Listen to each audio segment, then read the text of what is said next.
Hi, this is Nancy with Quilting with Nancy. Thank you very much for joining me. I've got to tell you, settings.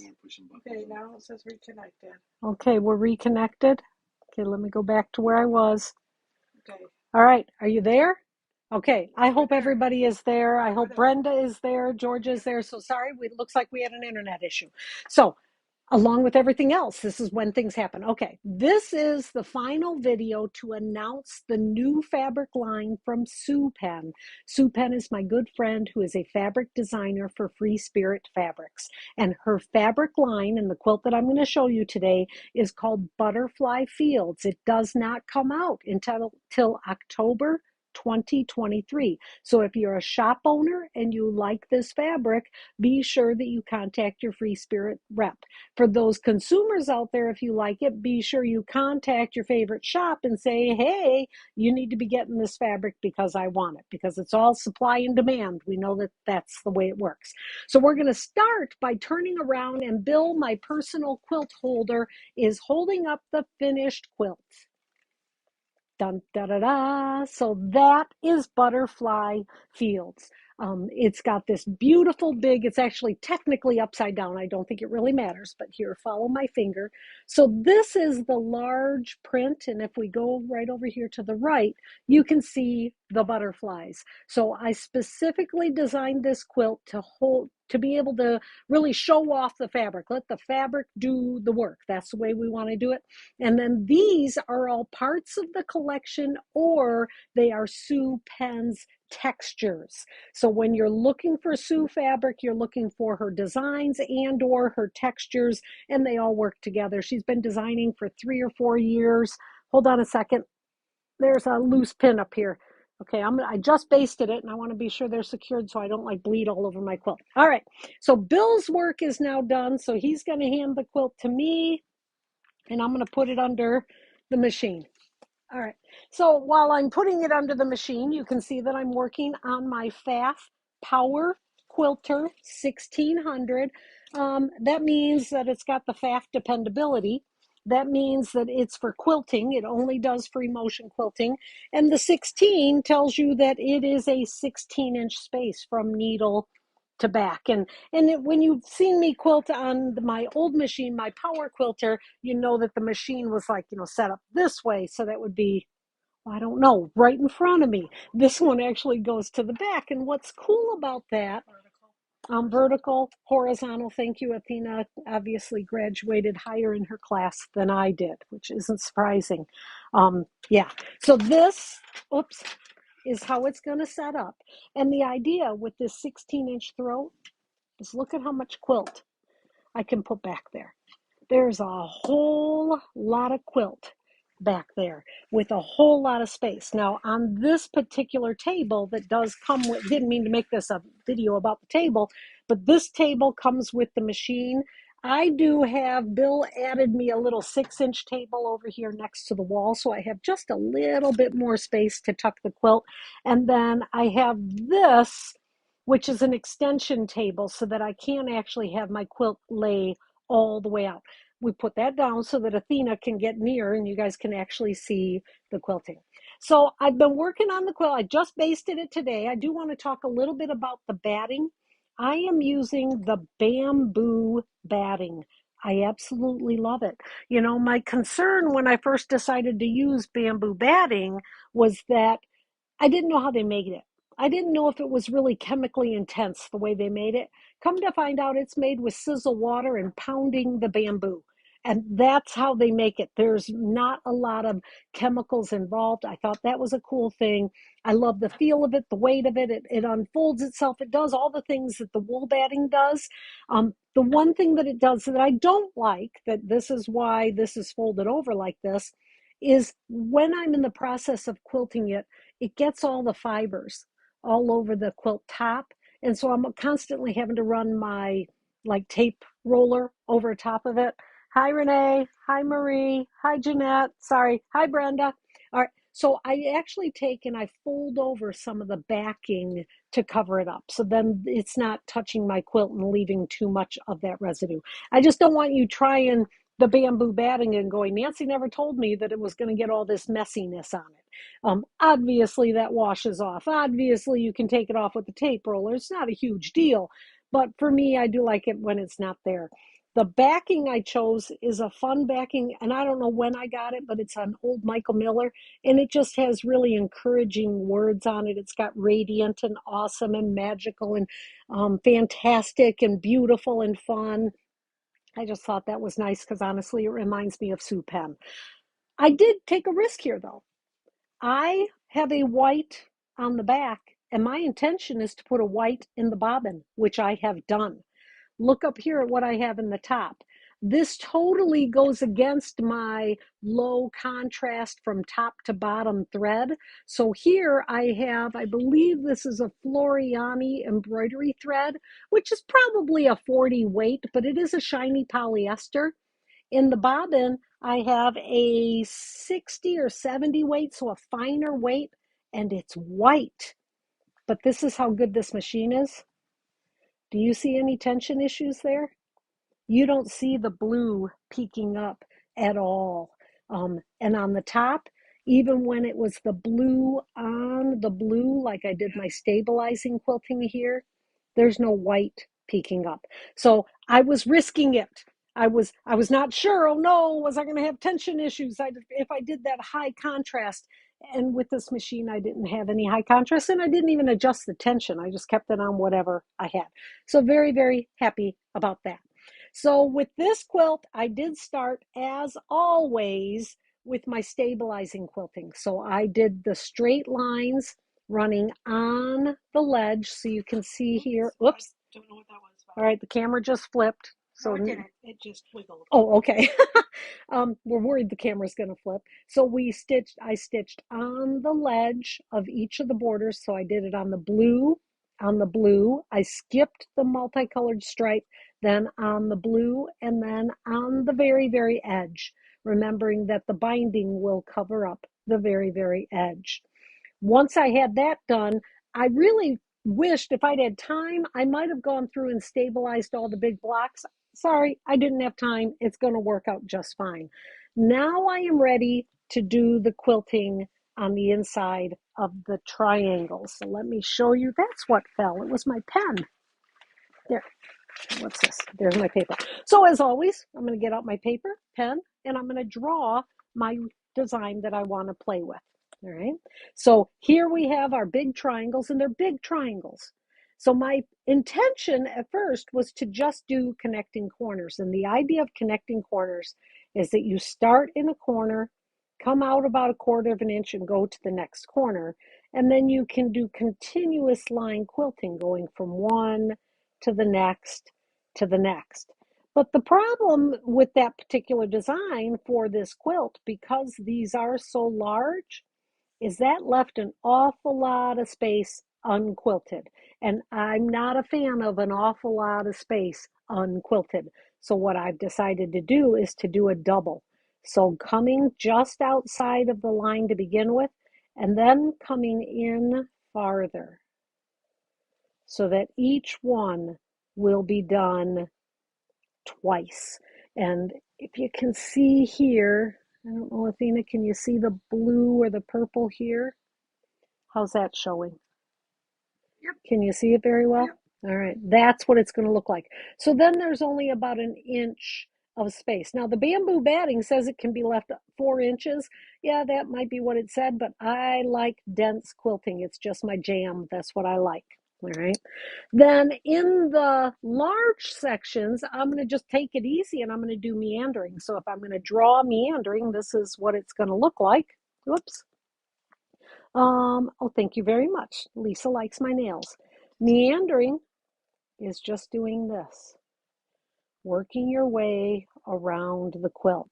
Now you'll see that I am drawing it. You'll also maybe want to know that I've been doing this for about 30 years. Yeah, I'm pretty good. I can draw these little guys really well. So if you're not been quilting for 30 years, so this might be, your new dive into free motion quilting, consider getting a pad of paper and a pen and start drawing. Because I believe with my whole heart, and it is the basis for my free motion quilting class that if you can draw it, you can quilt it. So I not only would draw those triangles, but just get yourself comfortable with some meandering going on. All right. I will tell you draw what we're going to do in the borders after we get these two done. So let's set that aside. We go, got to organize my quilt a little bit. All right, and this is a big quilt. Oftentimes when I'm doing quilting, I will just put the lickety grip or the sort quick on my hands, but the bigger the quilt, that's when I'll actually use my gloves. So these are Machinger gloves. You can pick them up pretty much at any quilt shop. Machinger gloves, they've got a little bit of that rubber tip on them that just kind of helps hold it in place. Some people like to use more intense garden gloves depending on the size of the quilt. You need to do what makes you comfortable, but I can tell you now, you need either lickety grip or gloves on your hands, especially if you're doing a large quilt. So I'm going to work on this yellow one because I think you'll really be able to see the quilting happening if I do it there, and I'm going to kind of work my way over and then meander here. So I'm going to start by bringing my bobbin thread up. So with this machine, I'm going to bop my foot, hopefully just once. Okay, stop there, just once, and then that is going to find my bobbin. So I brought my bobbin to the top. Now I'm going to take that thread to the back.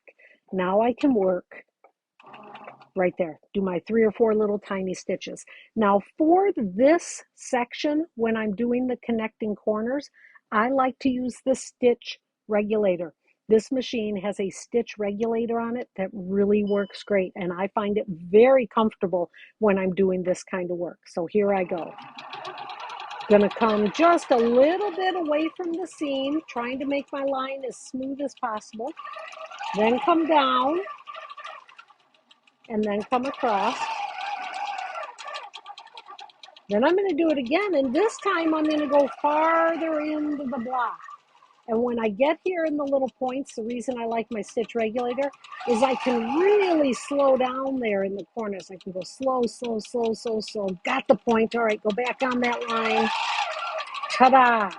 My first block is done. So now I'm going to jump down to this next one, always working within my hands. My hands kind of create this hoop, right? So this hoop is going to be where I'm going to quilt. So I come down, right to the point, come over, and when I'm doing this, because I'm going to be doubling it up, when I'm coming in maybe a little bit less than 1/4 of an inch, I think. I'm not sure. It might be 1/4 of an inch. It just doesn't seem like that bit much because the block is so big. Now I come in farther and actually create a curve. Right there, matching up my lines and continuing. So that's what I'm going to do on every one of these triangles. So now I'm going to get my thread up. So if I make my needle come up, pull it back. So now I've got 3 or 4 inches there. I do have to take my gloves off to make this work. Then hold that thread. Now I'm holding that thread, just the top thread. Bring the quilt back into position. Put the needle down and then up. Now I found my bobbin. Look at that. He's been hiding underneath the whole time. So now I can cut off my bobbin thread. Okay, I don't mean to panic, but the phone is making noises and I'm not sure why. Oh, all right. The gimbal is not working. All right. So that means I can't go too long. So Gail asked, "Hello Nancy, what is the footprint of your quilter? I do not have much room, but I would like to use a sit-down machine." So this machine, what is this? 4x4 in terms of the table size, the original table size. 3x3. I'm going to say 36 by 36. The extension brings it out another 18 inches, and then I did add a 6-inch little table to the side here. So 36 plus 6 plus 18. You do the math. Okay? All right. That's how much space it takes, and that is it. No additional tables. All right. So now I'm going to do a little bit of meandering in here. So I'm going to, again, bring my thread up to the top, down and up. This time my bobbin thread is a little bit short. Let me try that again, see if I can catch the bobbin. I cut it really short. Ooh, I don't normally do that. All right, since I did, I gotta come in here. I gotta come away from it and I gotta find my bobbin thread. There it is. I need to make my bobbin thread a little bit longer for this technique of bringing the needle thread up to work. There. Needle on, thread under the foot, bop down, bop up, bring it forward. There's your bobbin thread. Now I hold both of those threads together under my foot as I start. So my locking is like 3 or 4 little stitches in a row. Now I'm going to take off the stitch regulator, which bop, it's off, just like that. And I'm going to make my stitches a little bit smaller, all right? So now when I'm meandering, I'm in control. I am telling the machine how fast to go. It's actually at a set speed right now. And I'm moving my hands to create the design that I want. The trick is to move smoothly and have your speed be consistent. Now, that might sound easy. And when you first start out, it's not. When I first started my free motion quilting, I was free motion quilting on a Kenmore that was given to me for my 14th birthday. It was the most exciting Christmas, the most exciting Christmas gift I'd ever received. And it was small, right? Because that's what you get when you're 14. That machine, I still have it with me today, still makes the best buttonholes in the world. But I free motion quilted for my sister Lynn a quilt on that machine that was a queen size quilt. It was maybe my second or third free motion quilting quilt. And why did I do it? Because nobody told me I couldn't. I just did it. Was my stitches consistent? Well, of course they weren't. Were my designs all smooth and wonderful? Of course they weren't. Do you think my sister Lynn ever cared about that? I don't think so. And the quilt is still in really, really good shape. So in my opinion, my advice to you is just do it. Don't practice on 1,001 squares. Draw, like Georgia was saying, she's got a doodle book. Just draw and do it. What I can guarantee you is if you ever just work on 18-inch squares, you're going to start working on a quilt and you're going to go, wait a minute, why isn't that coming out like an 18-inch square? Because a quilt is not an 18-inch square. So now I'm going to stop right here because my square is full. I'd already done a little bit. So when you're doing that, just do it. Stabilize the quilt first so that you've got lots of things all nice and straight, and then proceed. Just make it happen. Is it going to be perfect? Nope. What did you say about perfect yesterday, Athena? Perfect is the enemy of good. Perfect is the enemy of good. I thought that was awesome. She acted like that was a common saying, and the 3 or 4 of us that were here had no idea. We're going, no, Athena, that one is new to us. All right, so I'm just going to cut that off here, and I want to show you the 3 designs I'm going to quilt in the border. And of course, we're going to draw. All right, hi, Gail. Oh, that's the Gail. I thought you meant maybe Aunt Renee because she was on too, and her for real name is Gail. Okay. All right, Georgia. Hi, Pearl. Haven't heard from you in a while. All right, so here I have my borders. So this will be my first border, then that kind of stripe border, and then the outside border. Now, I do love the idea when a fabric has a stripe on a border, which I love stripes on borders. This is nothing new to anybody that's been watching the show for any length of time. I love just using those lines for the quilting design. You'll see me do that. So on the inner border, I've chosen to do loop-de-loos. And I like to work from front to back. So as I'm doing this, I'm going to start toward me and work back into the quilt. And I'm going to try and get to that corner so you can see how I'll take the corner. When it comes to the straight lines, I actually will work toward me so I can see the line that I'm trying to kind of follow, or there's a better word out there, but I can't think of what it is. So I'm going to do it like this. Then for the final border, I'm going to do what I call an open feather. An open feather is going to start, which is going to look surprisingly like a teardrop. Doesn't that look like a teardrop? Right? Or a raindrop if you're in Michigan lately. We seem to be getting lots of rain. Then it comes up to the other side. And it's open because I'm not going to try to stay on the previous teardrop. I'm going to come away from it a little bit and make another teardrop. So teardrops from the right, then to the left, then to the right, then to the left. This is my go-to border. I don't have to think very much about it. I've done a lot of other fun borders. You can see in some of my previous videos. But an open feather for me is the easiest thing I got. All right. So it's going to do like that. And then I do like to run all the way back down through that stem, creating a thicker stem. All right. Okay. So we're going to head off. There. All right. So we're going to start right here on the inner border. Going to come here where I stopped. Going to grab that bobbin thread, pull it up. There's my bobbin thread right there. And I do this on even my little machine. When I would do this on any machine, that's how I would bring my bobbin to the top. All right, oops, got to put my gloves on.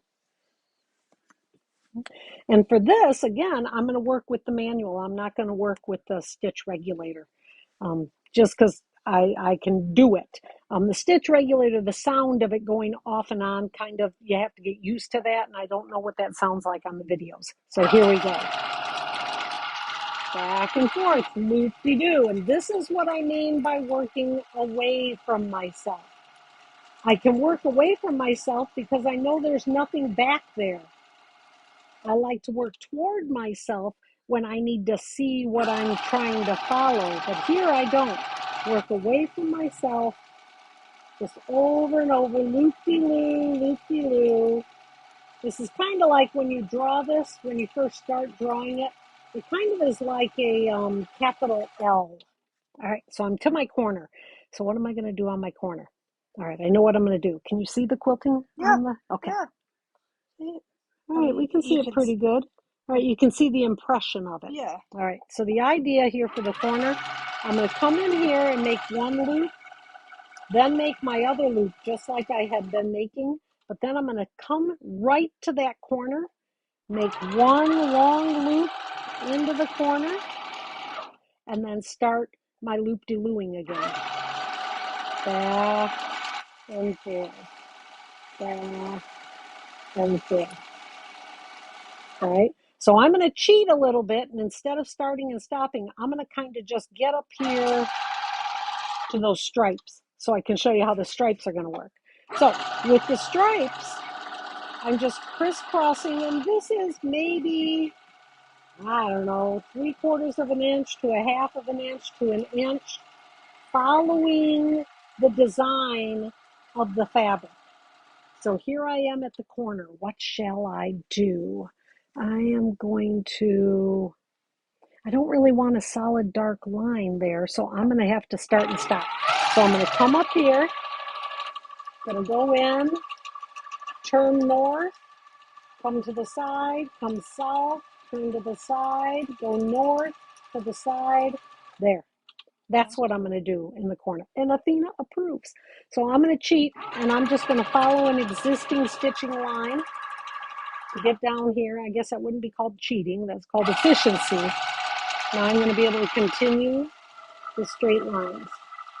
And this would kind of, if I were to call this something, I would call it a piano key quilting design. What?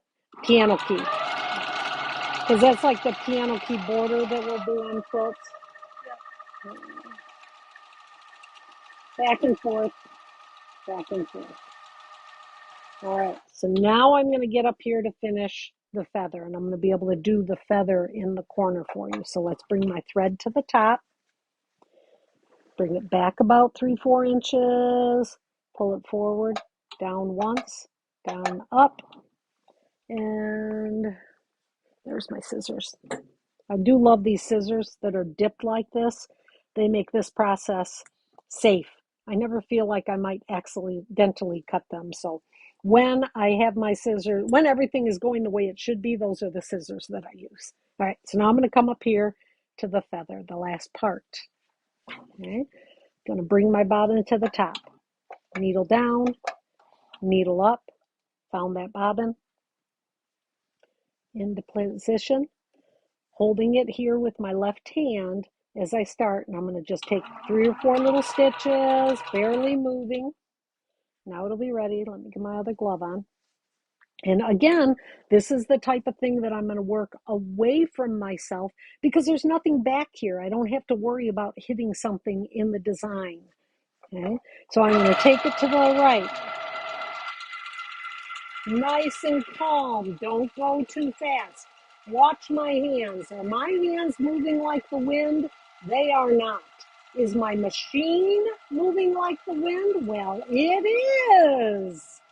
And that's what you want. You want your hands moving nice and slow and your machine going pretty fast. I would not say, Bill, you turn off the TV and wait, we're back? We're back. We're back? All right. So thank you all for hanging in there, but it looks like we lost the internet for there a little bit. It's not raining or anything out. It's beautiful outside, and yet we're having internet issues. All right. So I'm working backwards on the big feather, and here I have done what I'm going to call a very small feather, almost like a little child-size feather. Mama feather, baby feather. All right. Now I'm going to do one more to the right, and she's going to be the dad. This is going to be the daddy feather, a nice big feather. Come back down to the baby feather. Now this time, the left-hand feather is going to go around that little baby feather so I can start turning the corner. All right. I'm going to again come up here to the top, and this is going to be another big daddy-sized feather.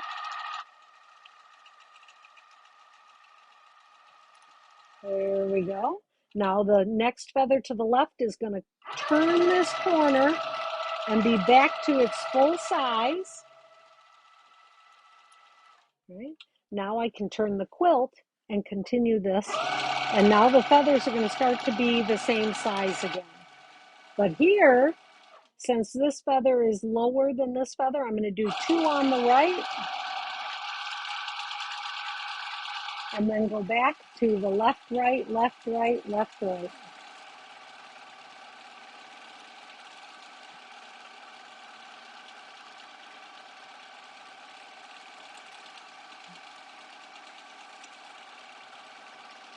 And then when I'm all done, I would actually come all the way through all the stem to just kind of thicken up that stem a little bit. So can you give them a good shot of that corner? What do you think? Can you see that? Yep, I can see it. All right, nice top shot down. Yep. All right, there you go. That is how I plan to quilt and finish my butterfly fields. I don't know when I will actually get it finished. We're working on a whole new series, the Four Corners series. So those of you that are quilt addicts, you'll be getting that book, and we're hoping to have that come out Labor Day, maybe middle of August. Have a lot of different things going on. I'm teaching at AQS this year in Grand Rapids, so that's mid-September. So check out the AmericanQuilter.com website. I also am doing a retreat, a week-long retreat in Monterey Bay, California. Pretty excited about that. You can find out more about that by going to emptyspools.com. If you have any questions about it or you have trouble finding anything I'm talking about, just send me an email, quiltingwithnancy@gmail.com. Be happy to talk to you about it. The pattern for the butterfly fields is available on my website with all my other books and patterns. It's called Butterfly Fields. Oh, my website, www.quiltingwithnancy.com. We changed it over from OnPoint-TV. Real excited about having that. Thank you all for joining. I really appreciate it. Oh, the finished size about, I think, is 85 by 85. It's a big quilt, and it does not have, the blocks themselves, I think, were 18 or 19 inches. We're talking big, baby, big. And then the border, this was like a 2.5, and a 4-inch. So it could be, if you took the stripe back out again and doubled up on the stripe, that would be cool if you were wanting to make it bigger. But if you just take the center squares, you can make a really nice little quilt. So a lot of different options with this quilt. So the construction of it is actually a previous video, maybe about a month ago. Go and find that, Butterfly Fields. All right. Thank you all for joining me. Please, as Georgia would say, don't forget to give me a thumbs up. hit the subscribe button, the notifications button. Check out my joining of my membership. All right. I'll talk to you all later. See ya.